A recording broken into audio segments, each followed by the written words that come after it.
एक बार की बात है, एक राजा था। वह बहुत बुद्धिमान, दयालु और बहुत ही वीर था। उसके राज्य की प्रजा बहुत सुखी थी। राजा ने एक युद्ध में अपना एक पैर और एक आंख खो दिए थे। एक दिन राजा को मन में अपना सुंदर चित्र बनवाने की इच्छा जागृत हुई, लेकिन राजा को यकीन था कि शारीरिक अक्षमता के कारण उसकी पेंटिंग सुंदर नहीं बनेगी, क्योंकि उनका एक पैर और एक आंख नहीं थी।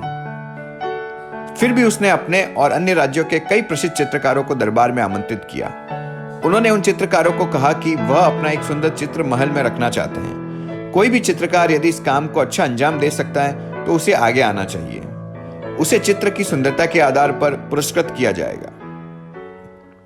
सभी चित्रकार यह सोचने लगे कि राजा के केवल एक पैर और एक आंख हैं, तो उनकी सुंदर तस्वीर कैसे बनाई जा सकती है।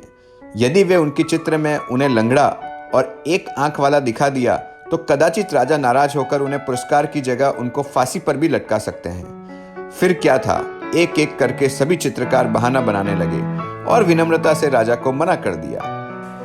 लेकिन अचानक एक चित्रकार आगे आया और कहा कि मैं आपका एक सुंदर चित्र बना सकता हूं जो आपको जरूर पसंद आएगा। राजा ये सुनकर खुश हो गया। वहां पर उपस्थित अन्य चित्रकार भी उत्सुक हो गए कि आखिर वह चित्रकार कैसे राजा का सुंदर चित्र बना सकता है, जबकि राजा शारीरिक रूप से अक्षम है। क्या होगा अगर राजा को पेंटिंग पसंद नहीं आई तो? राजा क्रोधित होकर क्या करेगा?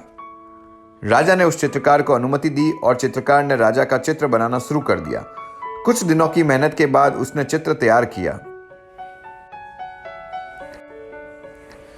वह दिन भी आया जब दरबार में राजा को चित्र दिखाया जाना था।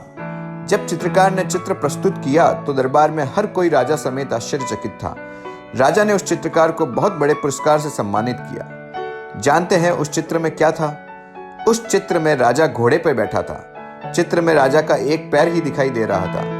वह एक हाथ से धनुष पकड़े हुए और अपनी एक आंख बंद करके तीर से निशाना लगाने की मुद्रा में थे। राजा को यह देखकर बहुत प्रसन्नता हुई कि चित्रकार ने बड़े ही चतुराई से एक सुंदर चित्र बनाया था। इस कहानी से हमें शिक्षा मिलती है कि हमारी सोच भी उस चित्रकार की तरह सकारात्मक होनी चाहिए। हमें दूसरों की कमियों को नज़रअंदाज करना चाहिए। हमें कमजोरियों को ध्यान देने की बजाय उनकी अच्छाइयों की ओर देखना चाहिए और उनसे सीखना चाहिए।